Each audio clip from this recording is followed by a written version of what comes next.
All right, Thursday night, we were absolutely 100% right on the Dolphins. They win it. They win it big. Ryan Fitzpatrick looked a lot better than Gardner Minshew.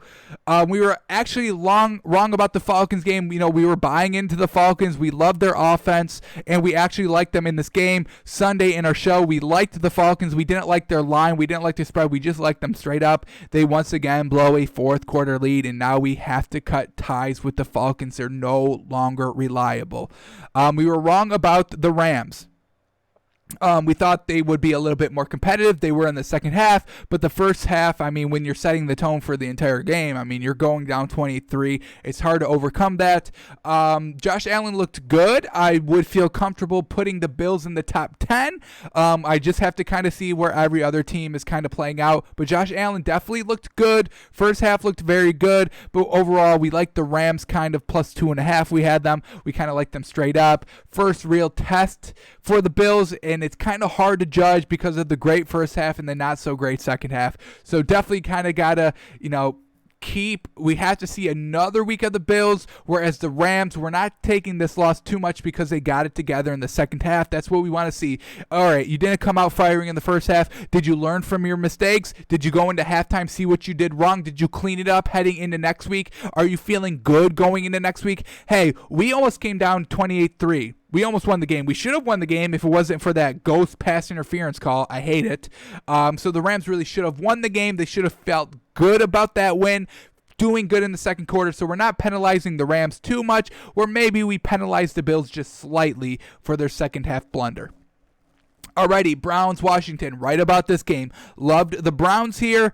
Loved them minus 7.5. They win by 14. Dwayne Haskins looked a little bit better than I thought, so I will have to kind of readjust my thinking on Dwayne Haskins. But once again, it was against the Browns, so we can't give too much of a credit for Dwayne Haskins. And he was still turning the ball over at crucial times, literally throughout the entire game. It wasn't, we threw 3 interceptions in the first quarter and then he cleaned it up. No, second quarter, third quarter, carrying it over into halftime. Not big on the Washington, but we were right about this game. I really didn't even call this game. I really didn't even know what to call. I thought the Vikings would be competitive because we didn't think Kirk Cousins would go and throw 3 interceptions, but then he went and threw 2 interceptions, and the game was still close. But the Titans win overall, so maybe we're a little right on this one. Don't take anything too much away from this game. Vikings are not good defensively.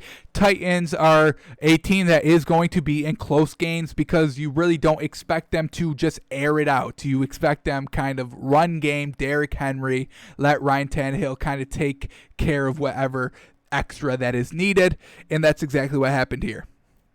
Alrighty, Raiders-Patriots, right about this game. Raiders couldn't do anything against this Patriots team.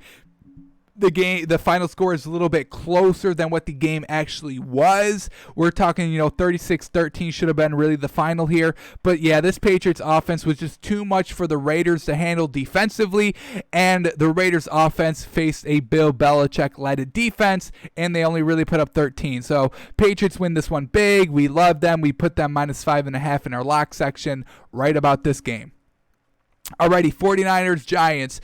I guess I was wrong. I mean, on our Sunday show, I really didn't know how to feel. I said stay away from it, but I said, I guess if I had to bet it, I'd do Giants plus 3. I was wrong in that aspect, but this is just a game that really could have went either way, I guess. The 49ers second string is better than the Giants overall, the Giants starters, besides Saquon Barkley, but the Giants are just so trash. Never bet them. They're just never reliable. They can't do anything offensively. They just can't. Now, exceptionally, or especially without Saquon Barkley, they're just a dumpster fire. Alrighty, Bengals, Eagles. I was a little right about this game. Don't love Carson Wentz. I thought the 6.5, I believe, the ending line was like 5. You don't trust Carson Wentz. He's still throwing interceptions. They're still not good. Joe Burrow still didn't look great, but they did put up 23.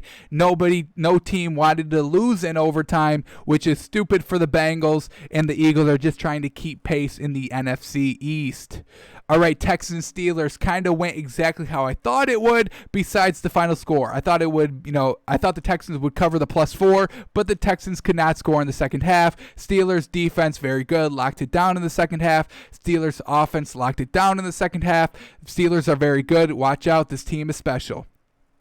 And we have to also sell the Texans. They can't score in the second half. I don't know what that's about, but they can't do it. Not even talking about Jets are trash. That's all you need to know from this game. Phillip Rivers did not go win this game. The Colts offense did not win this game. Jets are trash. That's why the Colts won the game.